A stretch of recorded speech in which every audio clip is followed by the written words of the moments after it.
Hello বন্ধুরা, আজ বানাবো কলকাতা স্টাইল ঝালমুড়ি সিক্রেট মশলা দিয়ে। একবার এভাবে বানালে বারবার খেতে ইচ্ছে করবে। বাড়ির সাধারণ মুড়িও হয়ে উঠবে একদম রাস্তার দোকানের মতো টেস্টি। স্টেপ বাই স্টেপ দেখে নিন।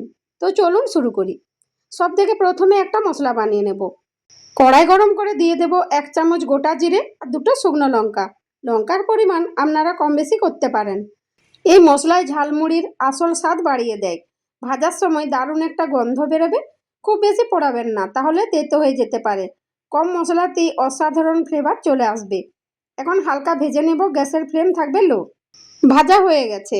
এখন ঠান্ডা করে শিলনোড়ায় আমি পিষে নেব। এবার কড়াইটা পরিষ্কার করে নিয়ে দিয়ে দেবো 2 বাটি মুড়ি। হালকা ভেজে নেব। মুড়ি ভাজলে অনেক বেশি ক্রিস্পি আর মুচমুচে লাগে। লো ফ্লেমে ধীরে ধীরে নাড়তে থাকবেন। এতে মুড়ির ভেতরের হালকা স্যাঁতস্যাঁতে ভাব কেটে যাবে। রাস্তার দোকানের মতো খাস্তা টেস্ট পেতে এই স্টেপটা খুব জরুরি। খেয়াল রাখবেন যেন মুড়ি পুড়ে না যায়। হালকা গরম গরম মুড়ি হলে ঝালমুড়ি আরও বেশি মজাদার লাগে।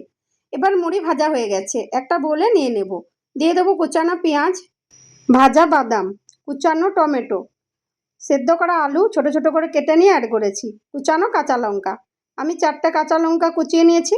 আপনারা নিজেদের টেস্ট অনুযায়ী কম বেশি করতে পারেন। দিয়ে দেবো কুচানো নারকেল, সেদ্ধ করা মটর, কুচানো শসা আর ধনেপাতা। এবার অ্যাড করব সেব ভুজিয়া, ভাজা ছোলা আর চানাচুর। পিষে রাখা মশলা অ্যাড করব। দিয়ে দেবো সামান্য বিট নুন আর লেবুর রস।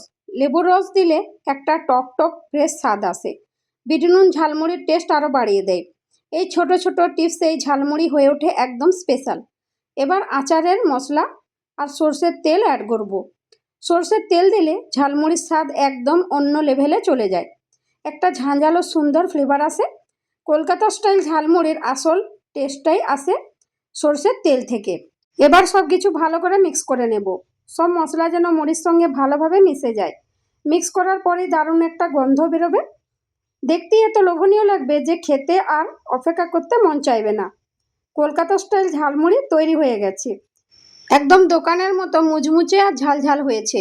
প্রতিটা কামড়ে পাবেন দারুণ টক ঝাল আর মশলার স্বাদ। ঘরে থাকা সাধারণ উপকরণ দিয়েই এত মজার ঝালমুড়ি বানানো যায়। ছোট থেকে বড় সবাই এটা খেতে খুব পছন্দ করবে। এবার নিয়েছি একটা কাগজের ঠোঙা। ঝালমুড়ি এখন ঠোঙাতে নিয়ে নেব।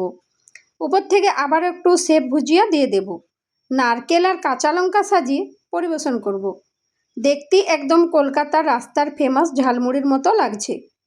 বৃষ্টির দিনে বা সন্ধ্যার আড্ডায় এই ঝালমুড়ি একদম পারফেক্ট। খুব কম সময়ে তৈরি হয়ে যায় আর খেতেও লাগে দারুণ। একবার বানিয়ে খেলে সবাই রেসিপি জিজ্ঞেস করবেই। বাড়িতে একদম রাস্তার দোকানের স্বাদ পেয়ে যাবেন। আপনারাও অবশ্যই ট্রাই করে দেখবেন আর কমেন্টে জানাতে ভুলবেন না ভিডিওটা আপনাদের কেমন লাগলো। ভিডিও ভালো লাগলে লাইক শেয়ার আর সাবস্ক্রাইব করে পাশে থাকবেন। এভাবেই নতুন নতুন টেস্টি রেসিপি পেতে চ্যানেলের সাথে থাকুন। আপনাদের ভালোবাসা আর সাপোর্টই আমার আরও উৎসাহ দেয়। দেখা হবে আবারও একটা নতুন রেসিপি নিয়ে।